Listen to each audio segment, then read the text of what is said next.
Real quick recap. Creating the 95% confidence interval for the number of correct identifications. Stat button. Tests. Which one are you going to use? T interval is the one. T interval. Go down and find them. Now remember, this data is discrete.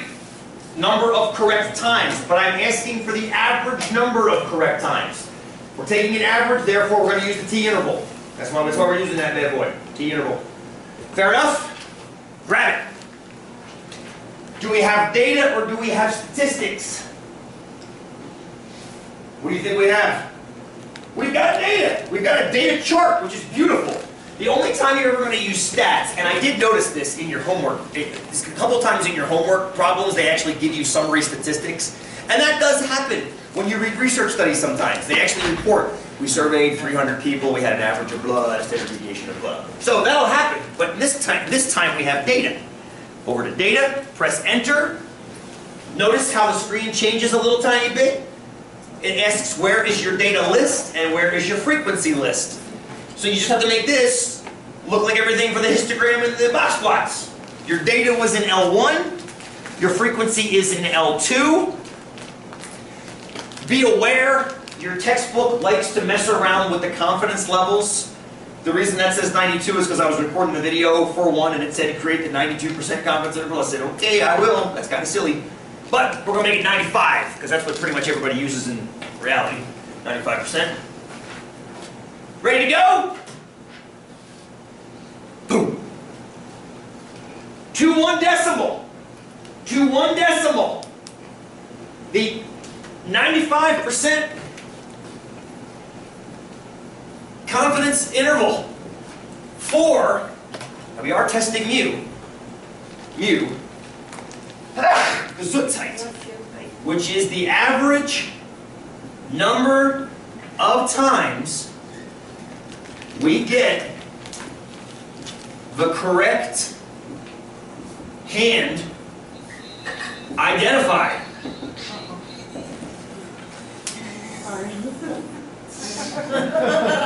We are trying to examine mu, which is the population average number of times we get the hand identified correctly.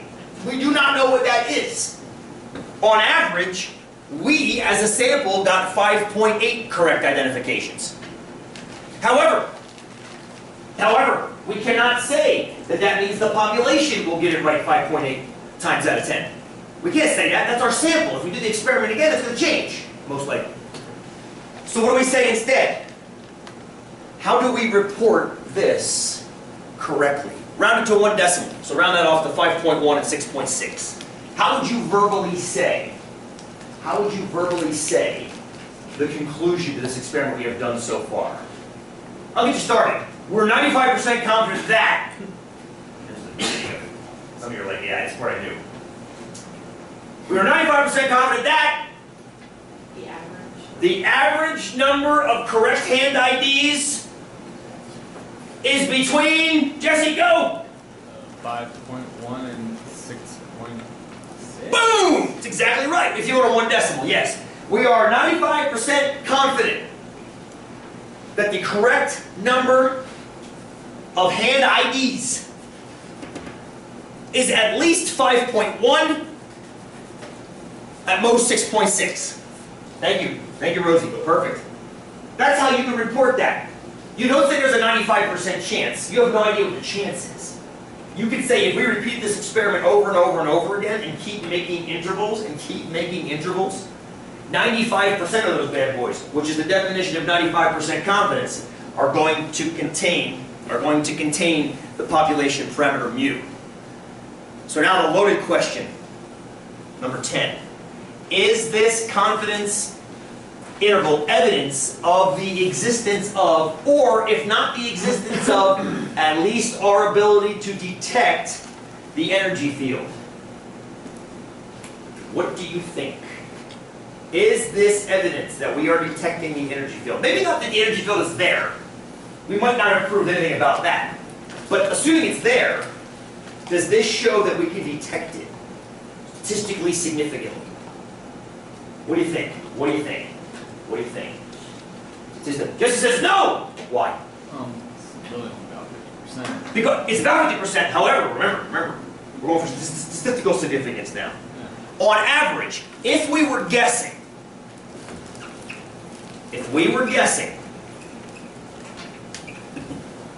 what is the average number of times, parameter-wise, we would get the correct answer? 50%. 50% or 5. Yeah. We would get it 5 times, right? 5, if we were guessing. I'm going to back this out so you can see that. 'Cause I don't think you can see all this writing. You can't. There we go. Okay, I'm going to clear this data set over here. I want to address what Jesse's saying, which is phenomenal. Okay, I'm going to draw a little number line. Okay, here's our number line. Number of correct identifications.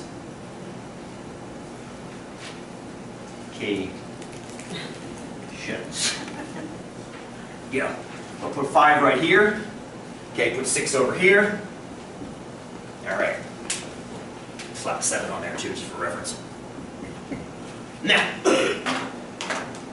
our confidence interval stretches from 5.1 to 6.6, or 5.08, but I can't do hundredths. I can do tenths-ish. Okay? I know, I brought them with me.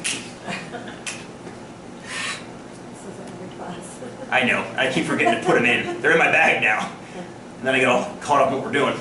So our confidence interval goes from here to roughly there.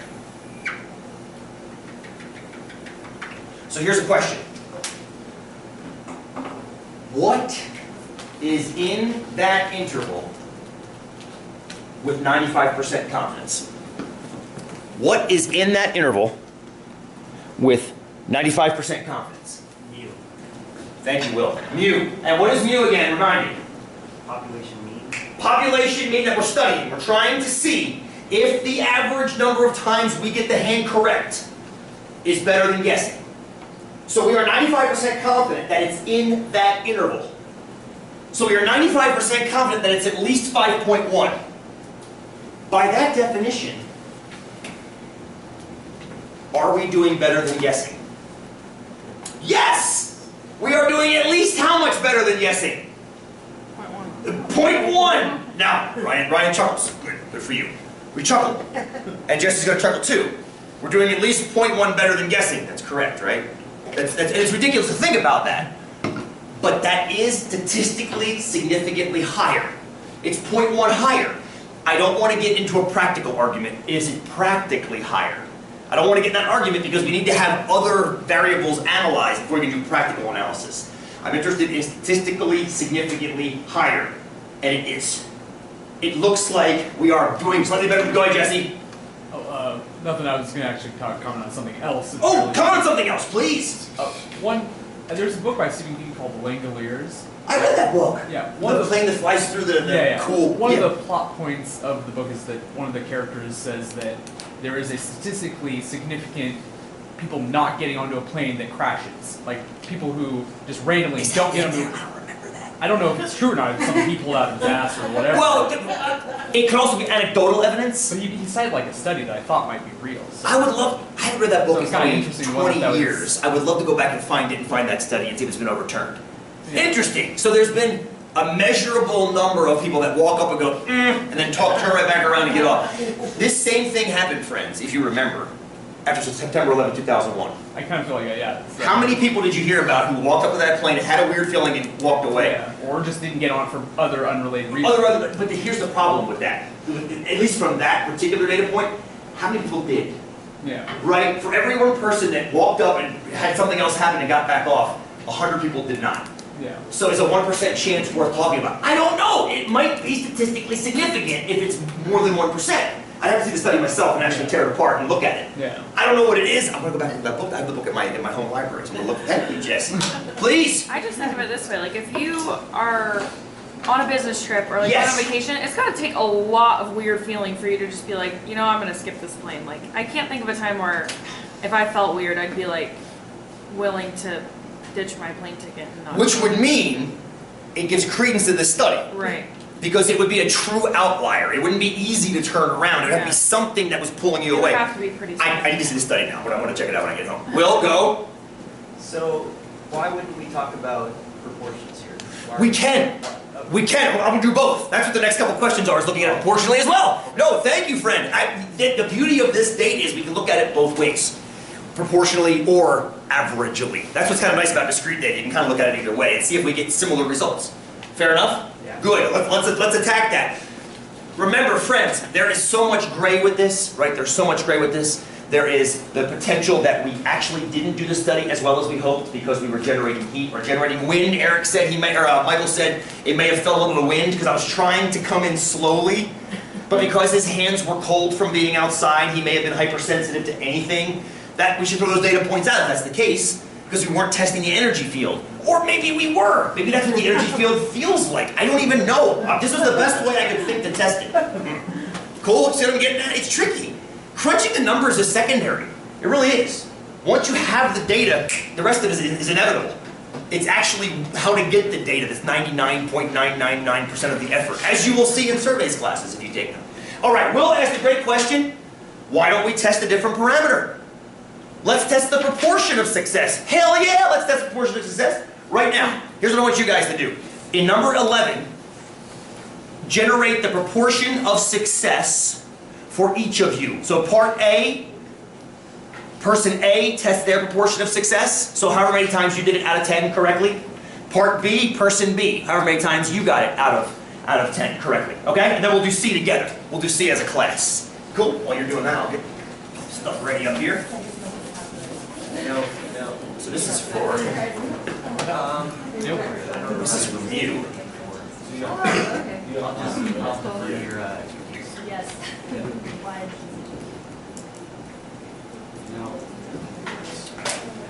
Here. Did we decide that that conference was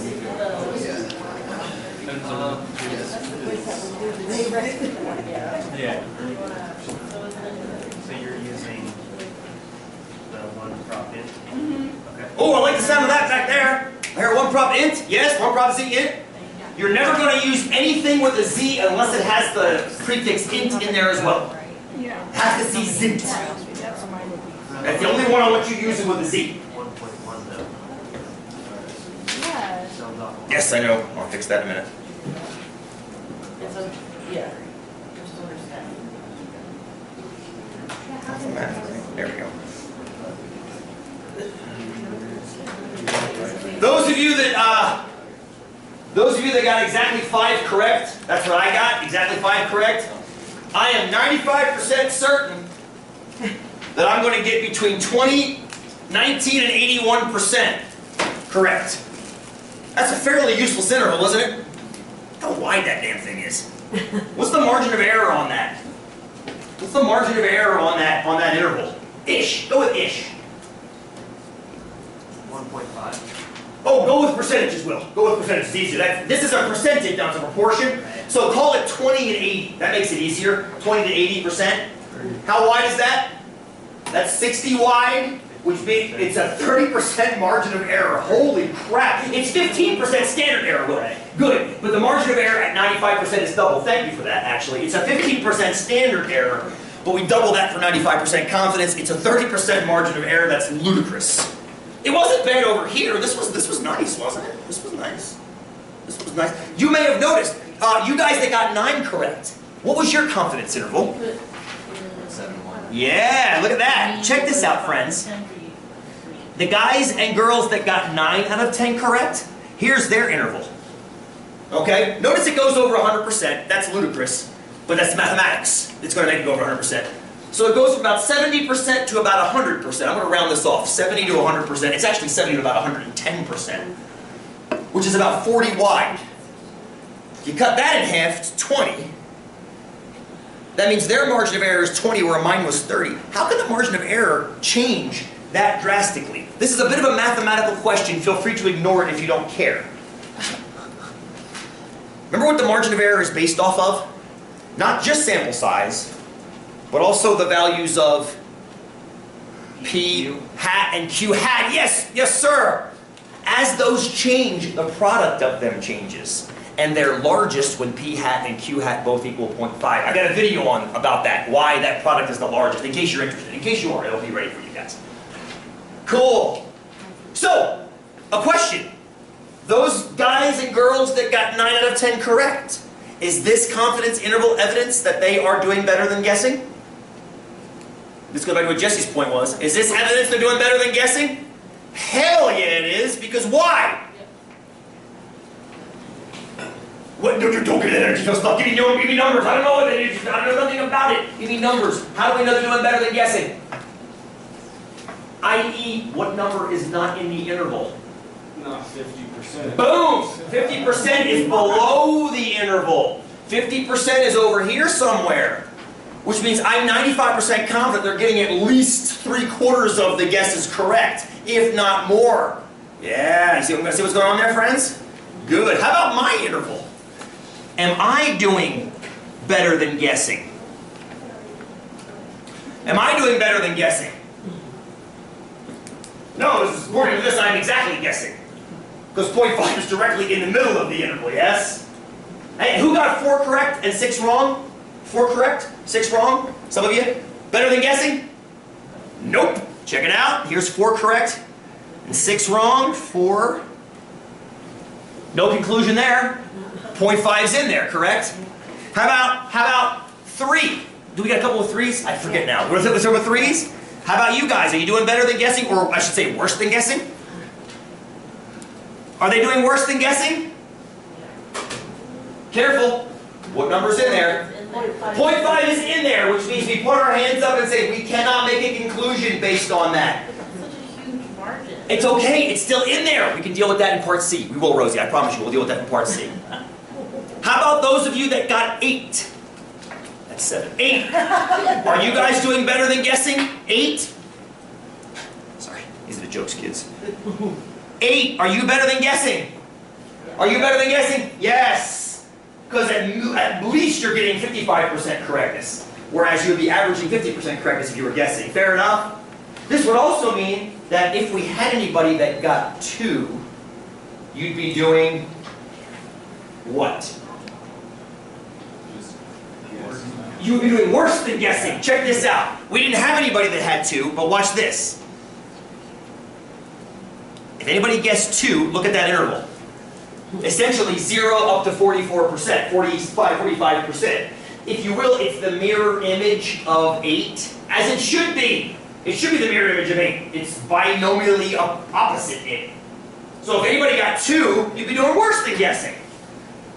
Now, Rosie brings up a very good point about 30 seconds ago when you said That's such a large margin. A large margin makes it exceptionally hard to really talk about precision because it's the opposite of precision.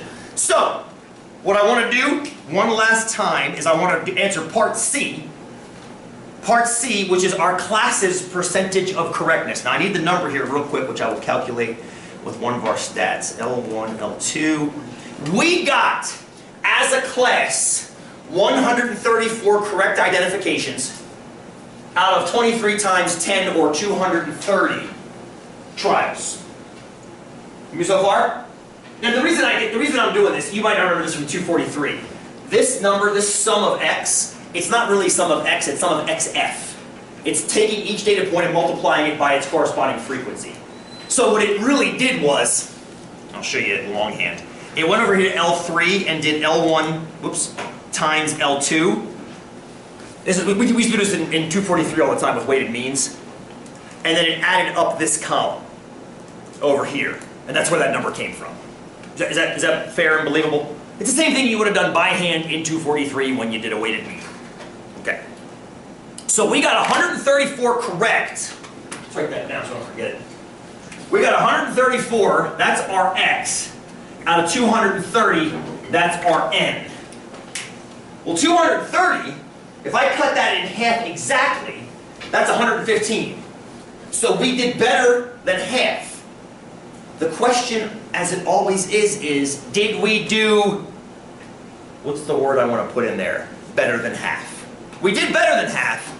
Is it better than half? Starts with S. Ends with significantly That's right! Did we do significantly, statistically significantly better than a half? That's what I can't do in my head. I can't crunch the margin of error. But I do know the margin of error is going to be what compared to the ones we just saw? How do we know? Bigger sample size. Bigger sample size! By a factor of 10 or 20, it's going to be definitely smaller. I'm curious. My interest is piqued. Let's do it. Stat tests, same 1 prop z int. It's still 1 prop z int. That's right. Flex test that muscle, Ryan. That's what I'm talking about. It's 134 out of 230. 134 out of 230. Let it crunch it for us. Boom! Here's what I get as a percentage of correctness. Roughly 52% up to about 65%. Is that evidence that we are doing better than guessing? What do you think, Ryan? It's evidence, but is it significant or not? Good. Now, question. There's 2 answers to that question, which can oppose each other. Number 1, it is statistically significant. How come? How come? How come? It's more than 0.5. Because 0.5 is not in there. It's at least 2 percentage points above 0.5. So, what you will often, how many of you have heard a claim from let's say the ADA has done a study on a drug? This drug relieves 40% of the symptoms of blah, blah, blah more than its current competitor. How many of you have heard a claim like that? Ish. They've done something like this, where they're comparing a parameter of a known substance against a new competing substance and seeing how much better or worse it is. So we could say, Ryan, to answer your first question, we are statistically at least 1.8 or 2 percentage points minimally higher. Statistically, yes. Practically, I don't know. You might not care about that. You might not care about 2 percentage points, and that's totally fine. I'm not arguing in this class practical significance. I'm only arguing statistical significance. And that, my friends, is statistical significance, that we are doing better than guessing. Is that fair? Just out of curiosity, if your interest is piqued, here's the data I have thus far for all my classes. I've done this 3 times, it looks like. Oh, you can't see that yet. Uh-huh. There we go. Oh, that's actually pretty visible. Here's what we got so far. Here's you guys. This is 3 terms worth. I'm interested. I'm interested. It looks like something's going on. It's definitely symmetric around a middle, but the middle appears to be a little bit to the right of 5, doesn't it? And I'm curious to see how this goes year in and year out and year in and year out. Curious. Curious to see how it goes year in and year out, to see how this curve changes. This curve is going to stay as wide as it goes. But the sampling curve for the t intervals, if we were to do it for the entire population, would tighten up beautifully. I'm going to have you guys do it on your take-home exam. That would be a fun take-home for you guys to do. Yeah. Cool? Buy this? Do you see the difference between a t interval and a z interval? Why you care about one? A t interval is when we're studying what? The one we just did. What were we studying with that t interval? What Greek letter? Mu, which is the average. When you're talking about an average, it's usually continuous data, but as you just saw, it doesn't have to be. But if you're averaging data, you're talking about a t interval. What about the z intervals? What about z intervals? Proportions, percentages, and that has to be discrete data. That has to be discrete data. Fair enough? That's the big takeaway. So what I want to see now